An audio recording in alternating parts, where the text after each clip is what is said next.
Hello all, I finally made it out to the racetrack. I know I said I was going to come a while back and just real life got in the way, job, family, all these things. And finally I'm out here. Yes, I have ridden it around, but that's for another video. I wanted to address a question I keep getting asked about. What do I think of this bike versus the 660, or how do they compare, or anything this versus the Aprilia RS660, right?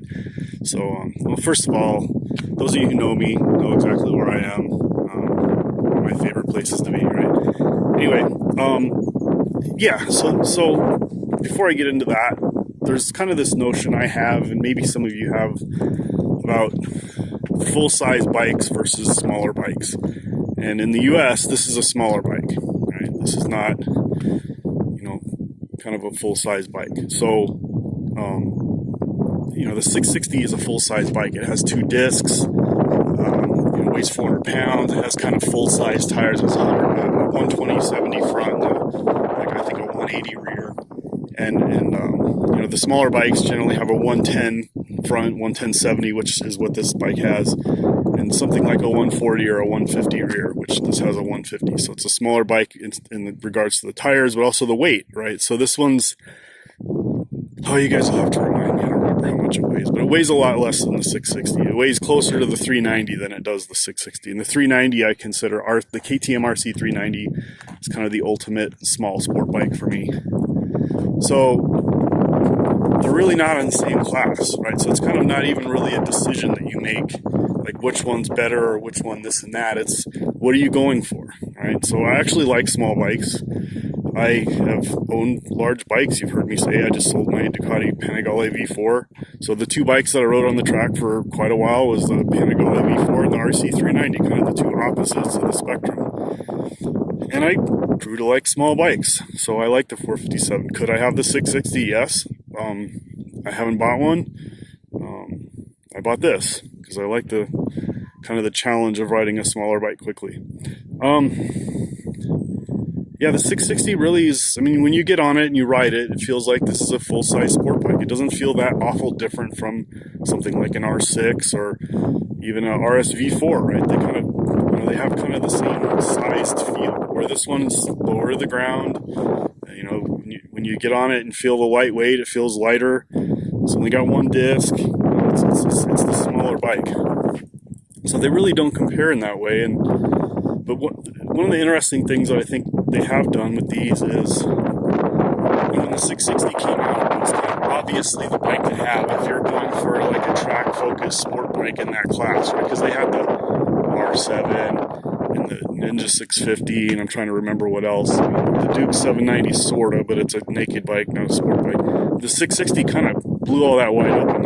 That was a pretty hardcore bike for the class, right? And this is kind of doing the same thing, except the 390 exists. The Ninja 400, 500 really are street bikes.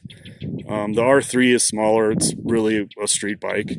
The Suzuki's the tiny little one. The Honda 500 is, I don't even know what to say about that thing. It's kind of weird.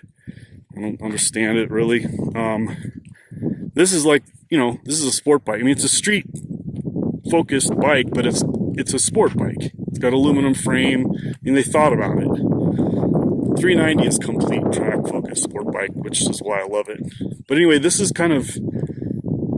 really kind of changed the decision making for this class, much like the 660 did for that class, right? This is a more serious attempt to make a sport bike, a 450 twin sport bike, right? And if you're not caught up on specs, which I'm not, I just don't care about specs. The 390 is even more focused. It's just slower, right? It's single cylinder 373. It's pretty good for what it is, but it is slower. I prefer to ride it on the racetrack already, I can tell you that, but I'll get more into that later. But man, this is a really serious product for its class. It's cheap. There's some things that are cheap, and I'll go into that later. But they really attack this class seriously, and this is a serious product for that class, and that should be applauded. And so far, again, I don't have anything major to say wrong about it, even after riding it around the track. But as far as 660 versus 457, it's really not the same decision, right? I think if you're newer If you're, still trying to learn, this is probably better. If you're a bigger person or you already have some experience and you want more power, then you probably want the 660. Or if you're like me and you just like small bikes, then get this one. Right? Anyway, yeah, it's kind of a strange comparison, strange question, but I think the best analogy is just that they're doing the same thing to this class, the 450 twin class, that the 660 is doing to that class, and that's a good thing. Anyway, another video. Thanks.